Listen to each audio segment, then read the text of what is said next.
அனைவருக்கும் அன்பான வணக்கங்கள். இது மகா பெரியவா சொன்னது யூடியூப் சேனல். 2/10/2024 புரட்டாசி மாதத்தின் மகாலய அமாவாசை புதன்கிழமை. இந்த நாளில் முன்னோர்களின் அருள் கிடைக்க உங்கள் வீட்டு நிலைவாசலில் இந்த பொருளை வையுங்கள். பொதுவாகவே முன்னோர்களும் குலதெய்வமும் வீட்டில் இருக்கக்கூடிய இடமாக கருதப்படுவது பார்த்திங்கன்னா நிலைவாசல் தான். இந்த நிலைவாசலை எப்போவுமே சுத்தமாக வச்சுருக்கணும். அது மாதிரி நிலைவாசலில் மஞ்சள் குங்குமம் போட்டு கண்டிப்பாக வச்சுருக்கணும். நிலைவாசலில் அமாவாசை என்று நம்ம மாவிளை தோரணம் கட்டுவோம், பூ வைப்போம், நிலைவாசலில் தீபம் ஏற்றுவோம், நிறை சொம்பில் தண்ணீர் வைப்போம். இது எல்லாமே நம்ம வழக்கத்தில் செய்கிறது தான். ஏன்னா வெள்ளிக்கிழமைகளில் இப்போல்லாம் நிறைய பேர் அதை வழக்கத்தில் செஞ்சிட்ருக்கிறாங்க.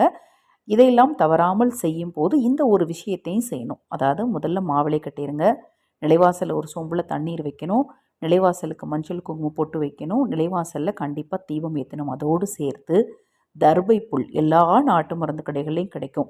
எப்போவுமே தர்பப்புல்லை வீட்டில் கொஞ்சம் வாங்கி வச்சுக்கோங்க. தர்பப்புல் இருக்கிற வீட்டில் பார்த்திங்கன்னா எதிர்மறை ஆற்றலே இருக்காது, கண்திஷ்டி தோஷங்கள் இருக்காது, யாருமே அந்த வீட்டுக்கு செய்வினை சூனியம் வைக்க முடியாது. அந்த தர்பை புல்லை ஒரு சிறிய அளவில் எடுத்து உங்கள் வீட்டு நிலைவாசலுடைய வலது புறத்தில் சொருகிருங்க. அமாவாசை இரவில் அந்த தர்பை புல்லை கற்பூரத்தோடு சேர்த்து போட்டு எரிச்சிடணும். இவ்வாறு செய்கிறதுனால பார்த்திங்கன்னா பண வசியமும் உண்டாகும். ரொம்ப எளிமையான விஷயந்தான், தவறாமல் இதை செய்யுங்க. இந்த பதிவில் உங்களுக்கு ஏதாவது சந்தேகம் இருந்தாலும், முன்னோர்களின் அருள் கிடைக்க ஆதரவற்றவர்களுக்கு உணவளிக்க விரும்பினாலும் 9344692042 இந்த வாட்ஸ்அப் எண்ணுக்கு தொடர்பு கொள்ளுங்க. அதை பற்றிய தெளிவான விளக்கம் கொடுக்கிறேன்.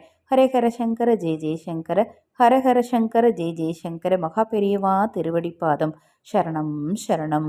இந்த பதிவை கேட்டுக்கொண்டிருக்கும் உங்களது அனைவரது வாழ்விலும் மகா பெரியவாவின் அருளாலும் உங்கள் முன்னோர்களின் அருளாலும் நல்லதே நடக்கட்டும்.